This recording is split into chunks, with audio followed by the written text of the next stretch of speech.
Desde que entró el pecado en el mundo, estamos involucrados en un gran conflicto entre el bien y el mal. Satanás ha preparado sus engaños más astutos para este tiempo del fin, pero él fracasará. Prepárese para descubrir la verdad de la palabra de Dios que le ayudará a estar preparado para el pronto regreso de Cristo Jesús. 3ABN Latino presenta El gran conflicto y los engaños del tiempo del fin. Saludos, bienvenidos a la campaña El Gran Conflicto y los Engaños del Tiempo del Fin. Le habla su amigo y hermano John Dinsey junto con mi esposa Idalia. Es un gozo para nosotros estar con ustedes en esta hora de bendición. Idalia, finalmente llegó el tiempo de la campaña. Así es, hemos anticipado esta campaña y amigos, gloria a Dios que hemos podido contar con muchos participantes para esta campaña de 18 temas. Así que desde ya, si ustedes conocen a una persona que tiene confusión acerca de los eventos de últimos días, ¿qué dice la Biblia? ¿Por qué hay tanto conflicto, verdad?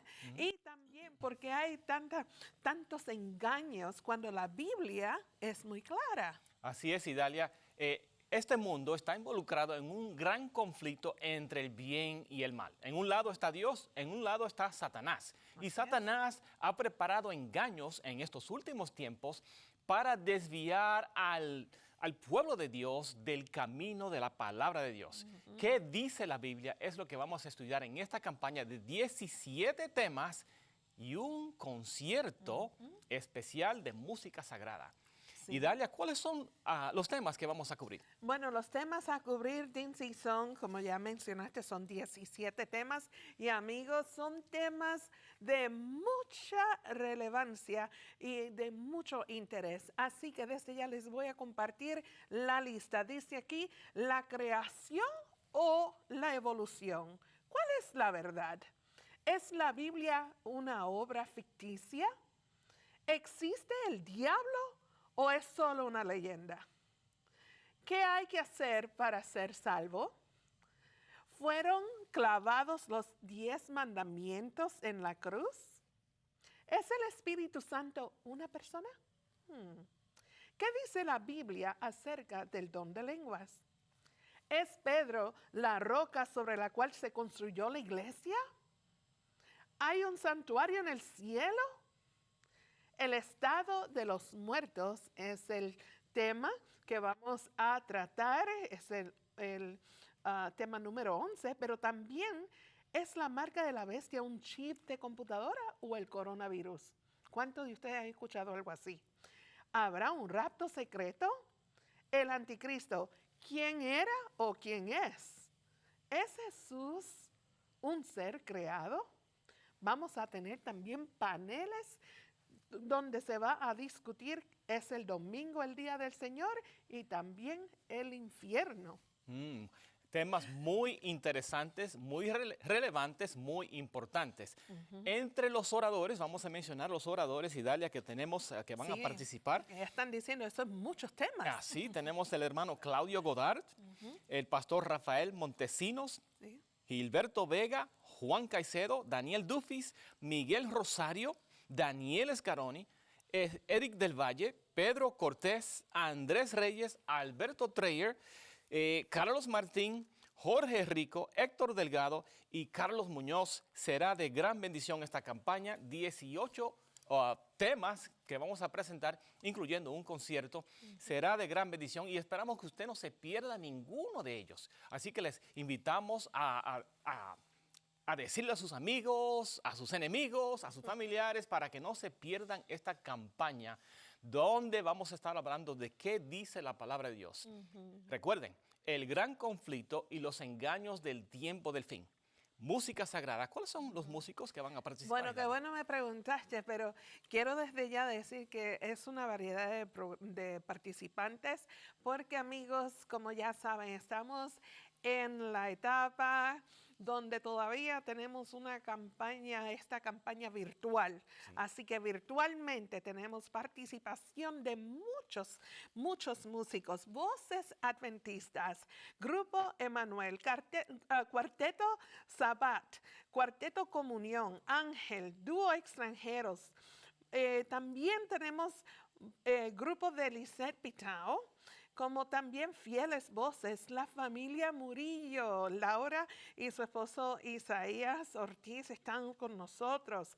El cuarteto Legado, fieles voces, Frank Morgan, Valeria Estrada y Trío Saris.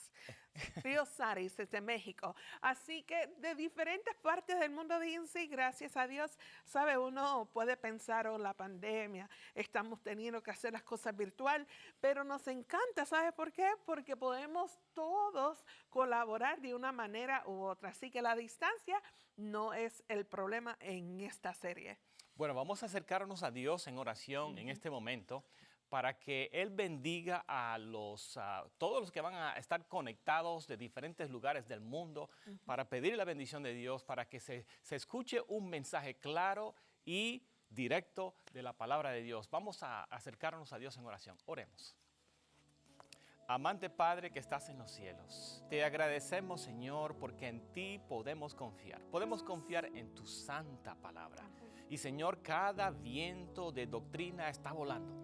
Así que te pedimos que esta campaña sea de gran bendición, de gran impacto y que pueda aclarar lo que dice tu santa palabra. Te pedimos que bendigas a cada presentador, cada cantante.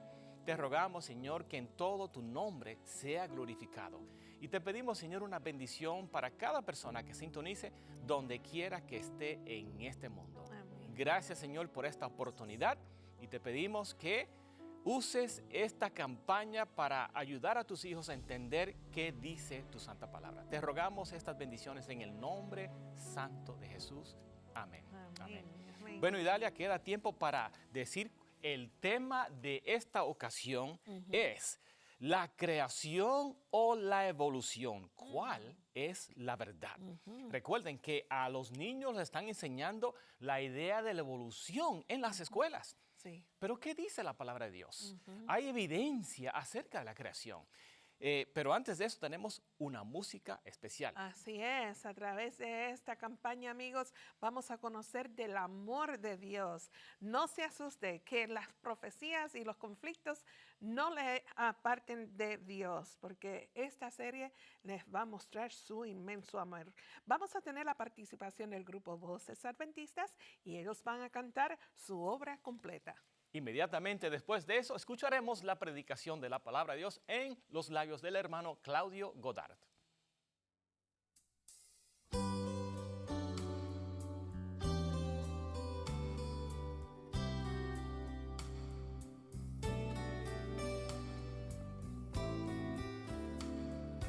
Aquel que la buena obra empezó,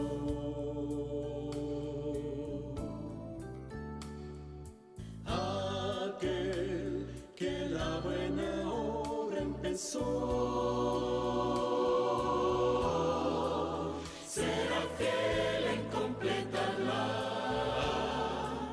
Él es fiel en completarla. El que la comenzó será fiel en completarla en ti.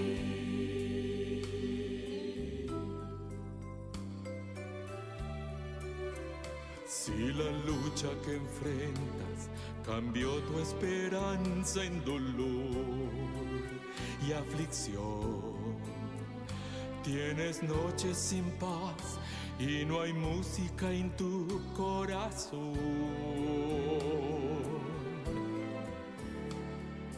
Debes creer que su mano está en ti, seguro estás, nunca deja de abandonar, eres su gozo y su gran tesoro aquí.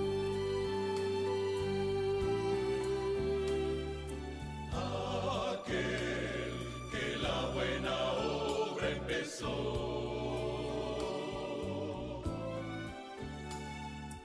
Aquel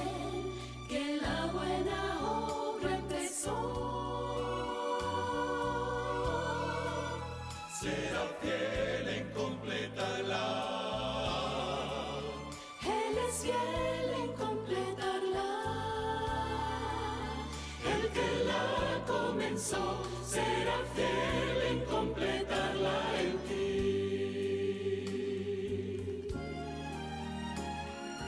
Aquel que la buena obra empezó,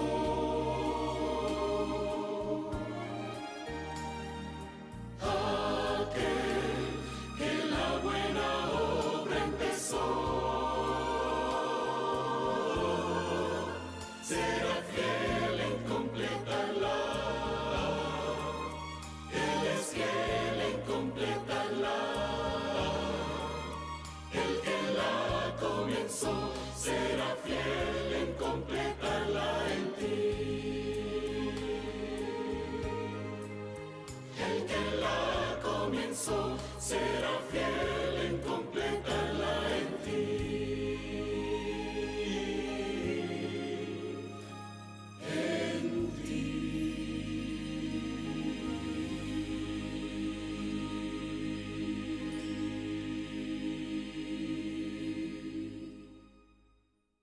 Desde los comienzos del siglo XIX ha existido una controversia entre creación y evolución. Y la pregunta que me hago hoy día es ¿por qué no nos ponemos de acuerdo? Y la verdad es que la evidencia que tenemos de la naturaleza, de los fósiles, es una sola.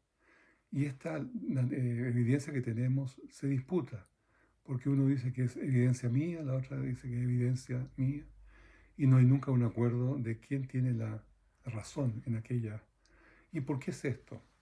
Es porque teniendo la misma evidencia, la interpretación que hace cada uno por su lado está basado en su cosmovisión o en el paradigma de su vida, un paradigma propio. Esta cosmovisión viene de la educación, del hogar, del medio en que nos hemos formado.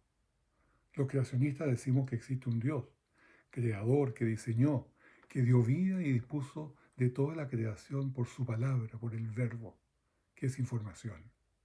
Los naturalistas, sin embargo, dicen que no hay cabida para ese Dios y la naturaleza es todo lo que hay. Y a lo más, ese Dios podría ser parte de ella. Solo se concibe materia y energía, no inteligencia e información. Y que el tiempo arregla todo. Entonces, con esta diferente lupa, con este diferente lente con que estamos mirando cualquier cosa, un fósil, por ejemplo, de un dinosaurio, ciertamente vamos a tener diferentes interpretaciones y posiciones absolutamente opuestas. El debate más profundo, sin embargo, tiene que ver con la Biblia. Si es verdad, si tiene autoridad. O se desecha, o Dios hizo al hombre con un cerebro para captar la existencia de un ser superior. El hombre ha sido puesto, lo que se dice como en inglés, hardwired, con una capacidad para captar a Dios. Por lo tanto, el rechazo de eso es parte de la caída. Por eso es preferible enseñar nuestra posición creacionista en forma abierta, directa, para que no quede duda en las mentes de los cristianos cuál es la posición nuestra y la verdad que está revelada en la Escritura. Ahora, ¿por qué Dios merece toda nuestra adoración? Hay un verso bíblico muy bonito, Salmos 65 del 1 al 6. Venid, dice, aclamemos alegremente a Jehová. Cantemos con júbilo la roca de nuestra salvación. Lleguemos ante su presencia con alabanza. Aclamémosle con cánticos, porque en su mano están las profundidades de la tierra. En las alturas de los montes son suyas. Suyo también es el mar, pues él lo hizo, y sus manos formaron la tierra seca. Venid, adoremos y postrémonos. Arrodillémonos delante de Jehová, nuestro Hacedor. Entonces, ¿por qué merece toda nuestra oración? Porque nos creó. Una gran piedra de tropiezo para el naturalista evolucionista es la creación reciente de unos 6.000 años atrás. De ser esto así, deja al evolucionista sin los millones de años que necesita para poder explicar todo su evolución. Incluso dentro de las iglesias hay desacuerdo con esta cronología, Los evolucionistas teístas lideran esta oposición. Ellos quieren millones de años. Ahí tenemos en la imagen la cronología bíblica, que está totalmente basada en la escritura, que la creó el obispo James Ussher. Es un clérigo anglicano y académico bíblico del siglo XVII. Ahí podemos ver las secuencias y da perfectamente bien un periodo de 6.000 años desde la creación de Adán y Eva hasta hoy día. ¿Qué piensan ahora, qué piensa el mundo cristiano de todo esto? O el mundo creyente, digamos mejor. Primero, una organización independiente llamada Pew, ellos hicieron una investigación en el año 2017 sobre la aceptación de la creación. Están basados en Estados Unidos, en Washington. Y dice el 16% de los judíos creen en una creación, 29% de los católicos romanos, 30% de los protestantes anglicanos y presbiterianos, pero un 57% de los cristianos evangélicos pentecostales y un 67% de los adventistas del séptimo día dicen rechazar que los humanos evolucionaron en el tiempo. ¿Por qué? Los adventistas del séptimo día tienen la mayoría de creacionistas, porque es parte de la doctrina, parte de nuestras creencias básicas de la creación, la sexta creencia básica. Thomas McFadden, él escribe para el Instituto de Ciencia y Catolicismo. Por cierto, es católico, y él dice que muchas iglesias protestantes, más la Iglesia Católica, han intentado por más de un siglo forzar la escritura de varias formas creativas para el ajuste de la evolución dentro de la escritura. Esto se llama evolución teísta. Nunca ha resultado. Ya es tarde. Con la gran apostasía de las iglesias, ya es hora que las iglesias, dice él, retornen a una aceptación literal e inequívoca del libro de Génesis y enseñarlo sin excepciones. Hay una perversión de la ciencia moderna que se llama el cientismo, que es una ideología basada en un prejuicio antirreligioso que presume sin ninguna base que la racionalidad humana y el método empírico de la ciencia son el único medio para determinar qué es lo que es verdad en este mundo y que el mundo espiritual es irrelevante y no existe. Esto es simplemente un reduccionismo intolerable. La ciencia, que se restringe a la dimensión física natural de la realidad, no es una amenaza para las creencias religiosas, simplemente. Ellen White, una escritora muy prolífica, describió así: Dios ha permitido que un raudal de luz se derrame sobre el mundo de los descubrimientos de la ciencia y la fe, y el arte. Pero cuando los profesos hombres de ciencia razonan sobre estos temas desde un punto de vista meramente humano, de seguro que errarán. Las más grandes mentes, si no son guiadas por la palabra de Dios, se confunden en sus intentos por investigar la relación de la ciencia y la revelación.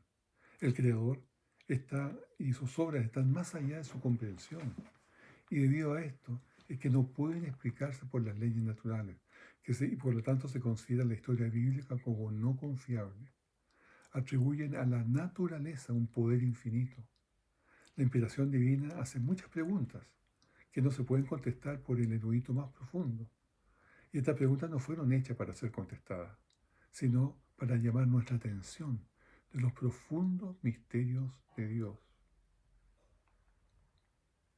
Hay un misticismo también evolucionista. Los secularistas evolucionistas habitualmente se precian de ser empíricos puros y que son inmunes a los pensamientos mágicos que podrían tener los creacionistas.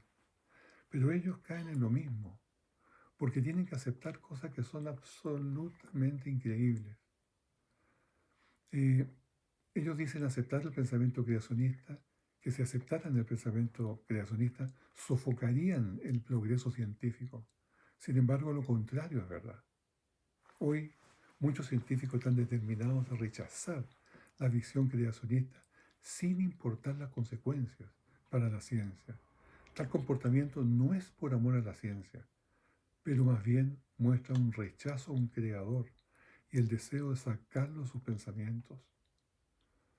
La ilustración que habitualmente vemos en museos o en revistas de este monito que está creciendo y haciéndose cada vez más fuerte, más inteligente, para llegar a ser un ser humano, es absolutamente absurdo. No hay ley conocida en la física y en la biología que pueda crear la información de la nada. Así, un mismo evolucionista declara esto. El Dr. White dice: la iconografía familiar de una marcha a transformarse en un hombre moderno, que es lo que acabamos de ver en la imagen, ha probado estar equivocada por más de 60 años. No toda la ciencia es equivalentemente científica. Tenemos nosotros un caso de Tutankamón. Muchos científicos han escrito sobre la muerte de Tutankamón, que fue el faraón egipcio, que todavía está su momia, está su cuerpo, está muy identificable, y se le practicaron CT scan. En el año 2005 se le hicieron exámenes de ADN y químicos. Y tradicionalmente se creyó de que murió por una hemorragia después de un golpe en la cabeza, tal vez un asesinato. Después se le pidió a varios expertos que pudieran determinar con esos exámenes de qué habría muerto, qué es lo que sugerían. El doctor Frank Rühle, de la Universidad de Zúrich, sugiere que murió de una fractura compuesta de una pierna que se le infectó. El National Geographic dice que fue con complicaciones de una pierna fracturada. El Discovery Channel dice que fue un joven deforme con labio leporino y enfermizo que murió de malaria. Bob Connolly, un antropólogo de la Universidad de Liverpool, dijo que murió de un golpe al caer de su carro de guerra por una herida en el pecho y las costillas rotas. Y por último, el profesor Ben Sanhare fue muerto, dice, por una mordida de un hipopótamo, por la herida que tiene en el pecho. Como ven, todos los expertos anteriores no pueden estar en lo correcto, porque todos, contando con los mismos datos objetivos empíricos, sacan diferentes conclusiones. ¿Por qué? Porque los datos, siendo los mismos, tienen que ser interpretados por la experiencia personal, y los datos no hablan por sí mismos. Por lo tanto, la interpretación se hace de acuerdo a valores subjetivos, personales. Lo mismo pasa también cuando se trata de reconstruir la historia de la Tierra, del hombre, de los animales, de las plantas. Lo que se ve es de acuerdo al lente con que se mira. Todos tienen un set de valores y preconceptos, sea creacionista o evolucionista.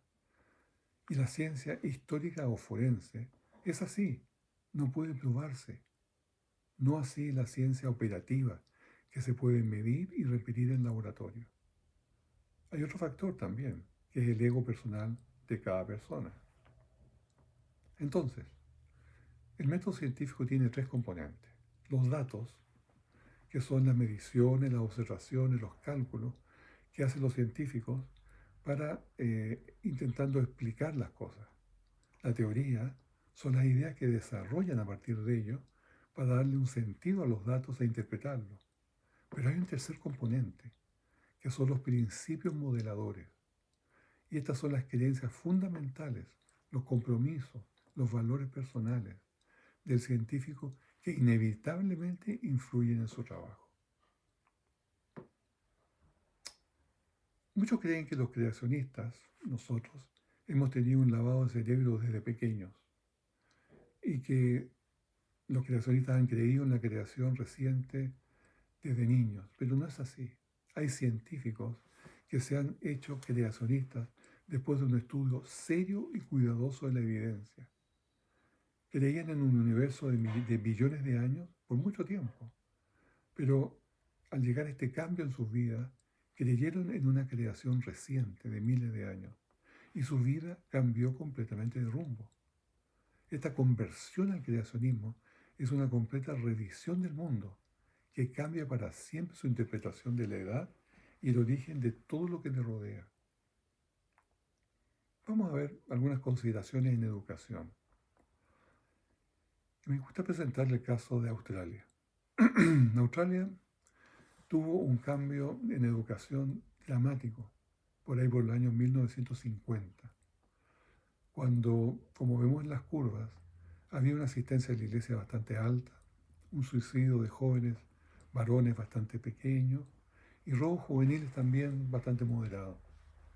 Pero llegó esta imposición de la enseñanza de la evolución desde el año 1950 y comenzó a dispararse de inmediato los robos juveniles, los suicidios también siguieron subiendo y la asistencia de la iglesia se vino para abajo. Hubo un cambio total. Otro estudio que también se hizo muestra que cómo creció el ateísmo entre 1911 y el año 2016, cuando se instaló el estudio de la evolución, justamente como decía recién. Desde 1911 hasta que se instaló, fue parejo el número de ateos que había, o que se declaraban ateos. Pero vean ustedes la flecha verde, cuando dice que la evolución se le enseña ahora a todos los estudiantes. Comienza desde ahí en adelante un incremento de las personas que se declaran ateas hasta un valor enorme el día de hoy. Ahora, desde la publicación de la teoría de Darwin, los científicos y líderes y otros pensadores han insistido que los seres humanos son solo animales, somos otra especie animal más, y que la moralidad evoluciona con el tiempo. Por lo tanto, la moralidad no es algo fijo, no es algo que está completamente establecido, sino que simplemente va cambiando y está basado en la supervivencia del más fuerte. ¿De dónde vienen las dudas espirituales? Esto está basado especialmente en Australia, en Nueva Zelanda y también en un estudio más global del resto del mundo. Y como ven ustedes, ¿qué es lo que más conflicta a la gente en cuanto a creer en Dios y tener dudas de que existe un Dios? El número uno es la ciencia. El número uno es la ciencia. Porque piensan que la ciencia rechaza a Dios. Se ha implantado esta idea en el mundo de que la ciencia es incompatible con Dios. Y eso no es así, en absoluto. Y podemos ver a mano izquierda de la curva que ahí está la ciencia como el mayor factor. Hay otro que es la hipocresía de la gente religiosa, que es otro aspecto bien importante. Pero también vienen otros más, otras consideraciones, como los conflictos en el mundo, la historia, el sufrimiento humano, las oraciones no contestadas, y así vamos disminuyendo en las razones por las cuales hay dudas espirituales. Pero es importante darse cuenta que es la ciencia la que ha hecho esta división entre los creyentes y no creyentes. Ahí tenemos dos peces, papá y mamá, que están conversando y le dicen: no te preocupes, nuestros hijos están en la iglesia y esto no les va a afectar. ¿Qué es esto? Es justamente lo que se habla en el mundo, lo que se enseña en las escuelas, en las universidades, que hay millones de años en todas partes, que hay hombres monos, que hay una evolución que ya está probada y que no hay nada más que decir, que los dinosaurios se hicieron pájaros, que Darwin era un gran científico, que la Biblia no es verdad, que no hay un creador. Bueno, el joven, el hijo de ellos, sí son afectados, son enganchados por estas ideas. Pero, ¿cuál es la salvaguardia? ¿Cuál se protege? Cuando el joven se le entrega el conocimiento del Creador, desde niño, al enfrentar estos ambientes, no se va a apartar de la iglesia. Al final de cuentas, todos los colegios, públicos o cristianos, enseñan su educación basada en fe. Los públicos enseñan basado en la fe del ateísmo, del no Dios. Otros colegios más cristianos enseñan basados en Cristo. Pero todos están basados en fe. Hay un señor llamado Colin Patterson. Es un doctor, profesor de paleontología del Museo Británico. Él ya falleció. Y decía en uno de sus libros, una mañana me desperté, me vino un pensamiento. He estado trabajando por años, por 20 años en la evolución y podía decir que no sé nada. Era un golpe para mí que no, ¿cómo pude estar equivocado por tanto tiempo? Le hice la pregunta simple a mucha gente. ¿Pueden explicarme algo que sepan de la evolución? ¿Algo que ustedes realmente crean que es verdad? Se lo pregunté al equipo de geología del museo y no hubo respuesta. Le pregunté al equipo de seminario Morfología Evolutiva de la Universidad de Chicago. Solo hubo silencio. Pero al fin una persona dijo, sí, yo sé una cosa, no debería enseñarse en los colegios. Pero así es. El mundo está hoy día impregnado de evolución, de naturalismo ateo. Y todos los canales de televisión, todas las revistas científicas solo publican artículos que contienen evolución, no creación. Así hay valientes, miles de ellos, que han dicho que disienten del darwinismo, todos ellos doctores, científicos con especialidades en biología, en ciencias, que han dicho yo rechazo la evolución. Ellos arriesgan ciertamente sus puestos, pero esta lista son varias páginas, que es muy interesante conocerla. Al final, quiero compartir con ustedes este doctor Mark Kittner, que es el jefe del Departamento del Sistema de Biología de la Universidad de Harvard.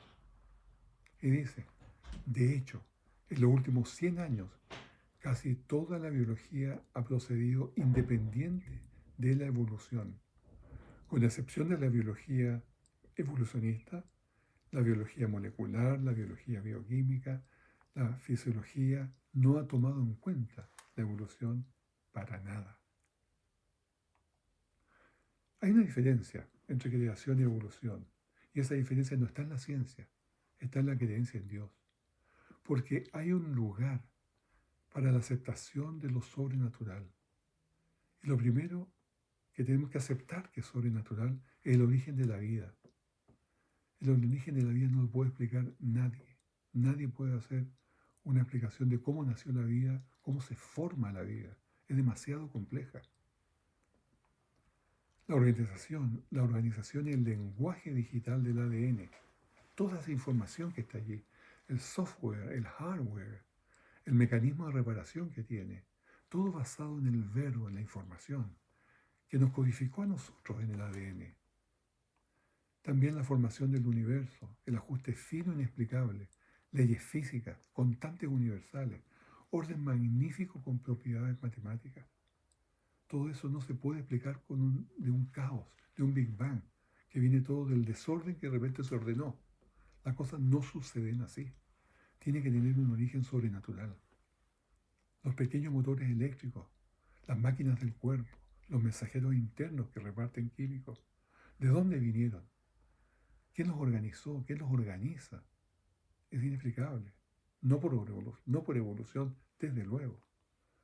El diseño inteligente magnífico que tienen todos los seres vivientes, animales y plantas, que tienen complejidad irreducible.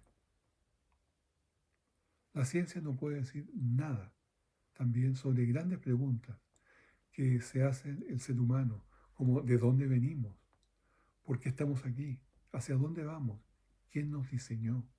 Son preguntas que son realmente de peso. Veamos un poco del origen de la vida. Hay un científico llamado James Tour.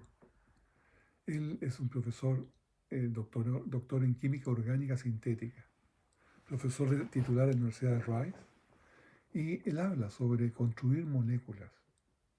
Y él dice que no hay conflicto entre la fe y la ciencia. Dice, yo construyo moléculas por mi profesión y no les puedo enfatizar suficientemente lo difícil que es. Me quedo admirado de Dios por lo que Él ha hecho en su creación. Solo un novato que no sabe nada de ciencia diría que la ciencia lo apartó de la fe. Si verdaderamente estudias ciencia, te va a llevar más cerca de Dios. Porque los científicos no tienen idea del origen de la vida. También dice que a las moléculas no les interesa formar vida. Los organismos vivos cuidan su vida, pero la química, al contrario, es simplemente indiferente a la vida.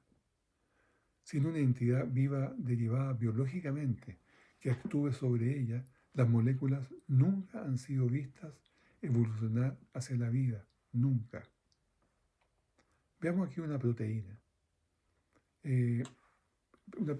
Billones de proteínas que están juntas. Esta es una célula que tiene una enormidad de partes. Pensemos que esta célula está sin vida en este momento y no tiene orden y ya tiene todas sus proteínas formadas, que serían más o menos 10 elevado a 79 billones de posiciones. La posibilidad que de estas posiciones de cada proteína pueda coordinarse internamente es absolutamente impensable. Es impensable.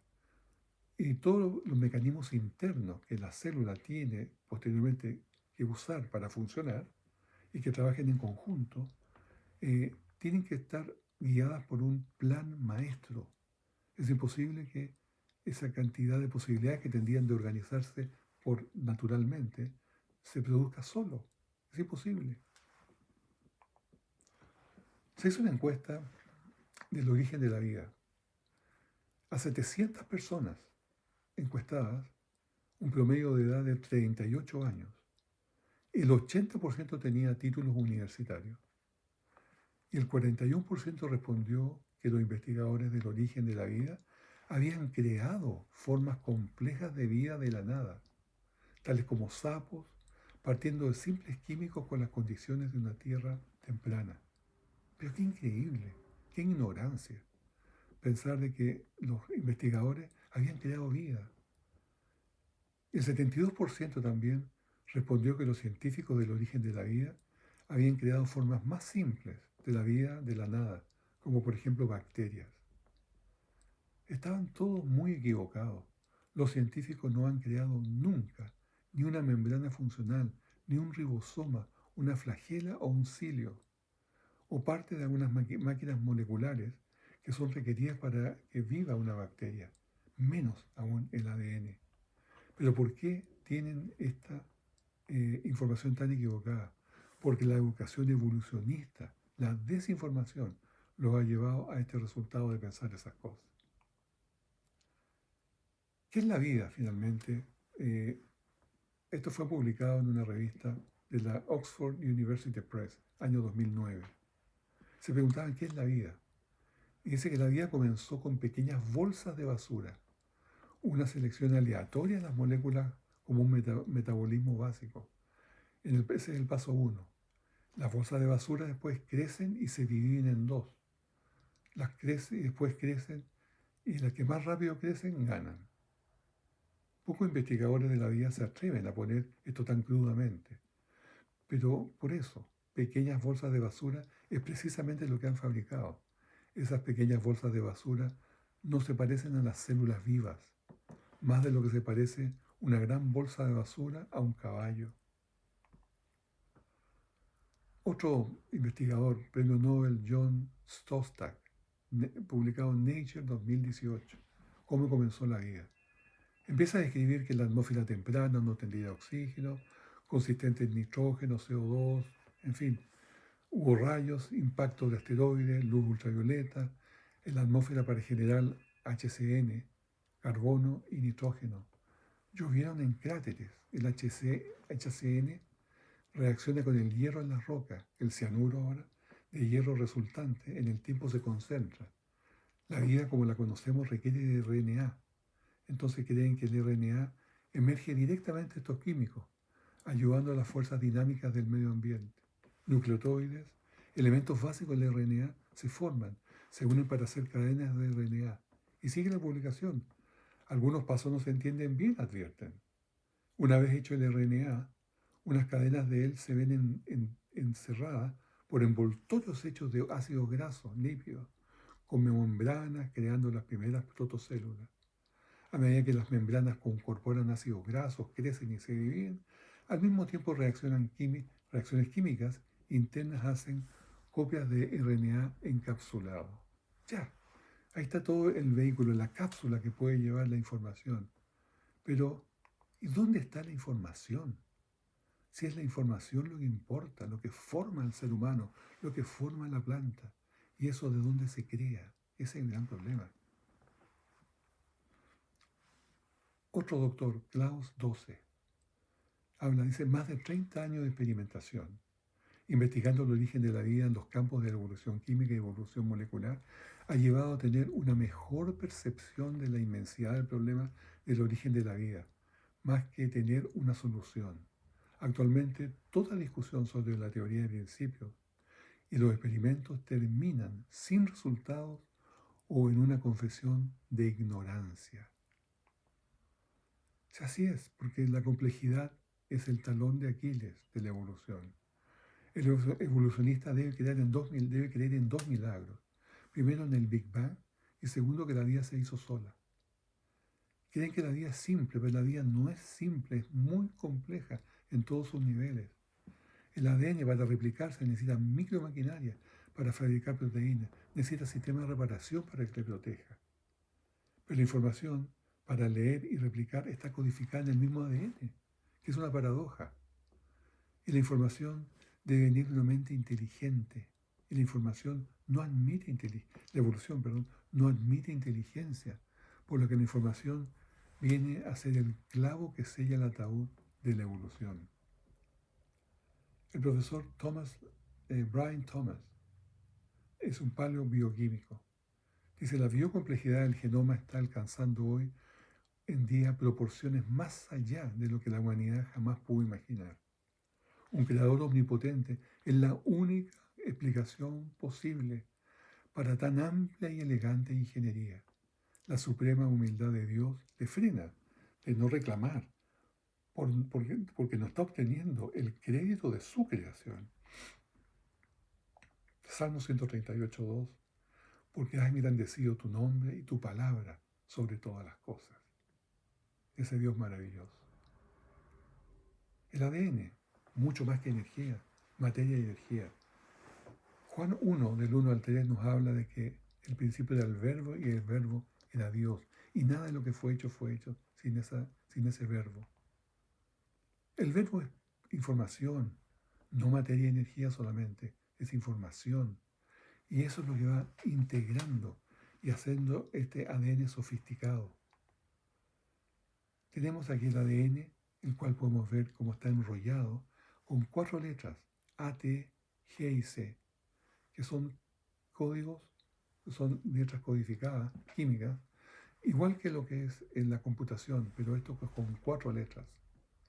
Sin embargo, aquel que descubrió el ADN, Francis Crick, que era un ateo, dijo que estaba convencido que el ADN no pudo evolucionar aquí en la Tierra por sí mismo, pero agregó, pero no quiero a Dios, así que tiene que haber venido de los extraterrestres.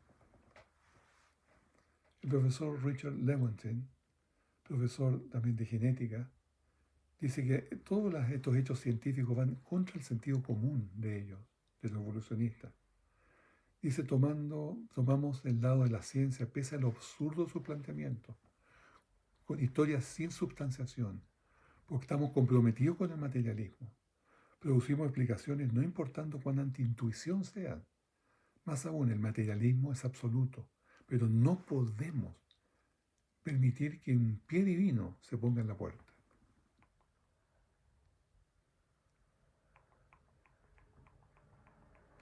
Voy a continuar con Darwin.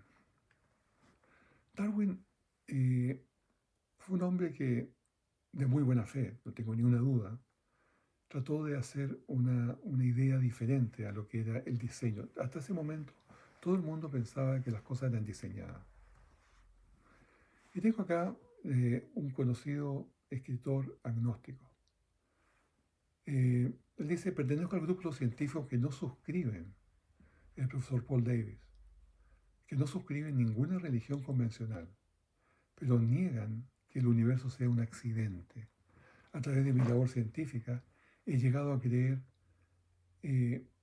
más y más que el universo físico está ensamblado con una dosis de ingenio tan sorprendente que no pudo aceptarlo simplemente como un hecho brutal. Darwin solo proponía cosas y planteaba sus dudas. Y Darwin admitía, hice preguntas, sugerencias, pensando todo el tiempo en muchas cosas. Para mí, para mi sorpresa, las ideas que yo decía tomaban fuerza como un fuego salvaje. La gente hacía una religión de estas ideas. Bueno, Darwin tuvo bastantes problemas en su tiempo. En 1872 se intentó que fuera aceptado en la Zoological Section of the French Institute, que era un instituto muy prestigioso de Inglaterra, pero falló porque recibió solamente 15 votos de aprobación y no recibió de los 48 totales, recibió solo 15. ¿Y qué es lo que fueron las opiniones negativas? Lo que cerró las puertas de la Academia del señor Darwin es que la ciencia de esos libros que ha publicado, El origen de la especie y la descendencia del hombre, no es ciencia, sino un montón de aserciones de hipótesis absolutamente gratuitas, mayormente evidencias falaces. En el tiempo de Darwin había mucho desconocimiento. Y este desconocimiento tenía que ver con, pese a ser gente educada, era la ciencia de ese tiempo. La gente pensaba que había generación espontánea de la vida. Esto es que seres vivientes podían salir de cosas sin vida. Por ejemplo, los gusanos podían salir de la carne podrida. Los anfibios crecían de la tierra inundada. Las ratas salían de la basura descompuesta. Además pensaba que los pájaros volaban a la luna en invierno y que enemas de humo o de tabaco ayudaban para el dolor de cabeza. Que los esclavos que se arrancaban de sus amos era por una enfermedad causada por amos muy amables. Es evidente que Darwin era un científico sincero y consciente, pero su conocimiento del cuerpo humano era comparable a estudiar el planeta Marte con una lupa. Había mucho misticismo en el siglo XIX, era el tiempo ya de modernizar la mirada. De eso hoy día podemos hablar que existe la adaptación y la evolución. La adaptación sucede en la naturaleza. Son pequeños cambios de coloración, altura, pelaje, aceptable para la creación.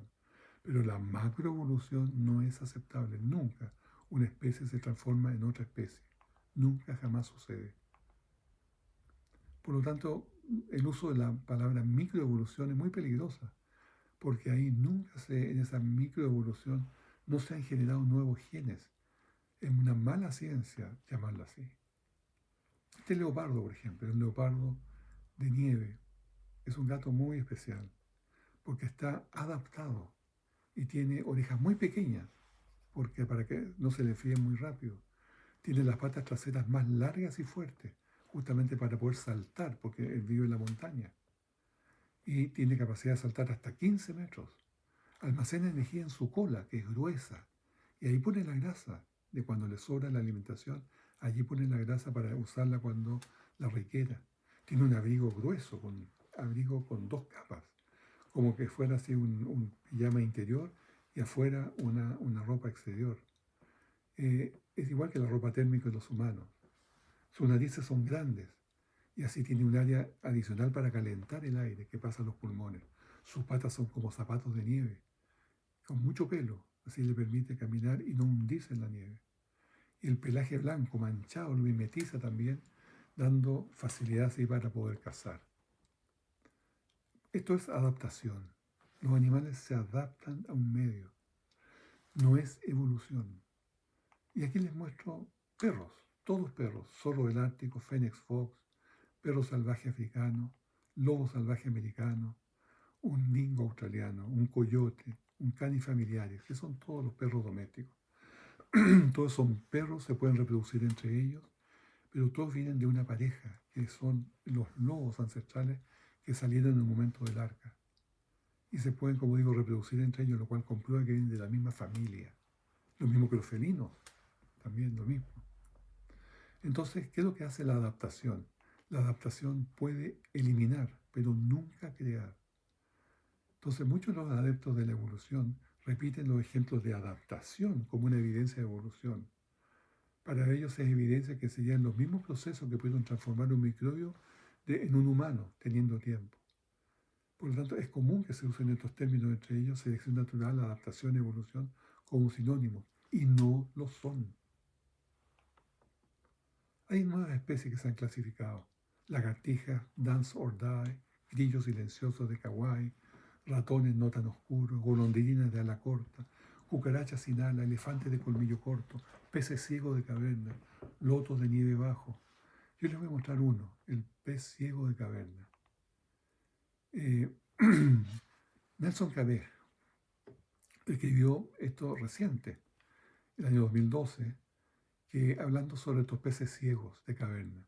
Y dice que la epigenética es la que conecta y desconecta los genes que ya existen en respuesta a los factores del medio ambiente. No se crean nuevos genes al heredar la epigénesis. Un estudio descubrió que los peces ciegos de caverna aún tienen sus genes para generar los ojos intactos, pero la expresión de esos genes están apagadas por la epigénesis. Por lo tanto, no son ciegos por una mutación genética como se creía antes. Y esto es sólida evidencia de diseño. La epigenética nos entrega los mecanismos evolutivos. La epigenética no entrega los mecanismos evolutivos para convertir una molécula en hombre. Esto requiere la creación de librerías enormes de nueva información. Y la información no se crea sola, nunca. Diseño inteligente, nanomotores eléctricos, máquinas del cuerpo, mensajeros internos, diseño inteligente magnífico en seres vivientes, animales y plantas, que tienen complejidad irreducible. Hace 25 años se abrió el debate. El doctor Stephen Meyer inauguró el Centro para la Ciencia y Cultura en la Universidad Pacífica de Seattle. Ese día, el 10 de agosto de 1996, el profesor Michael Behe presentó el libro La caja negra de Darwin. Parece historia antigua ya, 25 años atrás. Pero mostró estas máquinas moleculares que hicieron revolución. Hoy día la ideología del materialismo científico continúa floreciendo por responsabilidad de gente que sabe más, pero no se opone y no se expone públicamente. Este centro ha formado una línea de resistencia contra la poderosa máquina ideológica que tira nuestra sociedad para abajo. Estamos ya en el 25 aniversario de esta inauguración y el debate ha cambiado.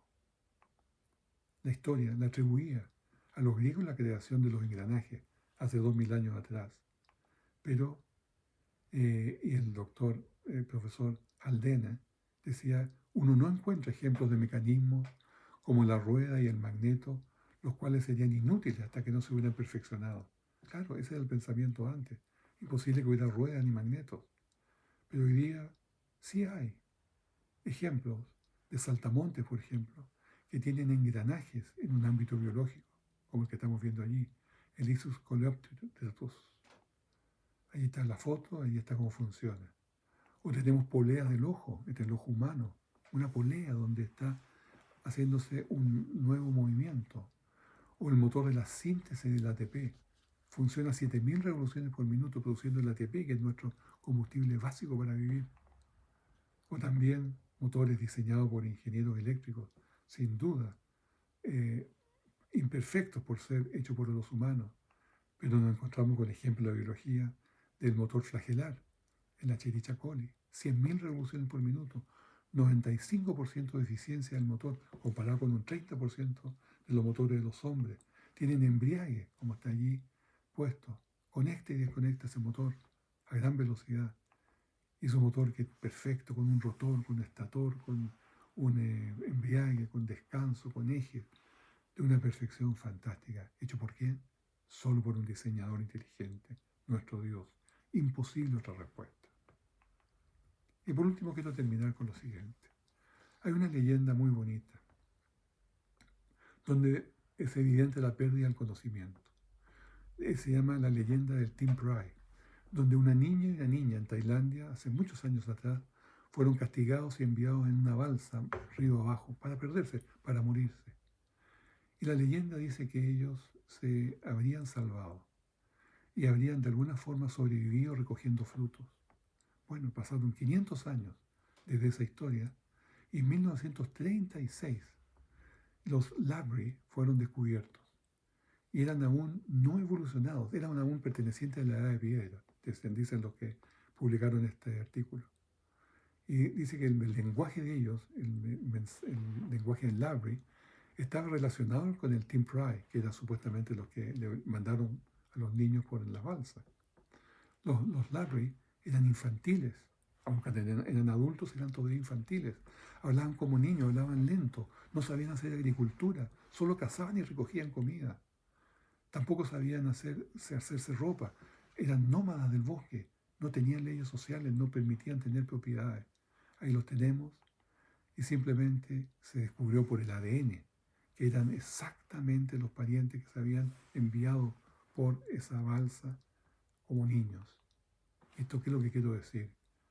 Jueces 2:1, 2:10 dice, y se levantó después de ellos otra generación que no conocía a Jehová, ni la obra que él había hecho por Israel.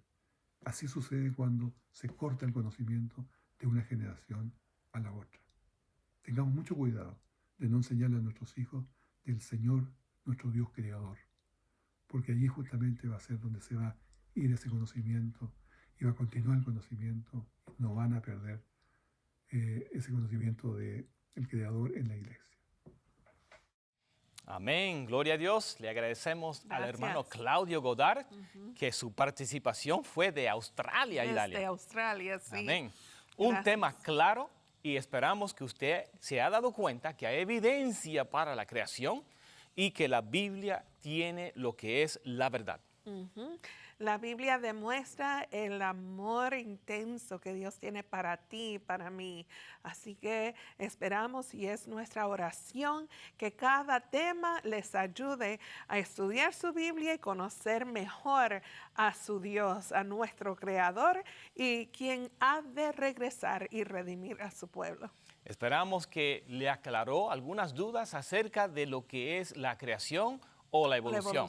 Pero hay 16 temas más de la palabra de Dios que vamos a presentar. En la próxima ocasión tenemos el tema, ¿es la Biblia una obra ficticia?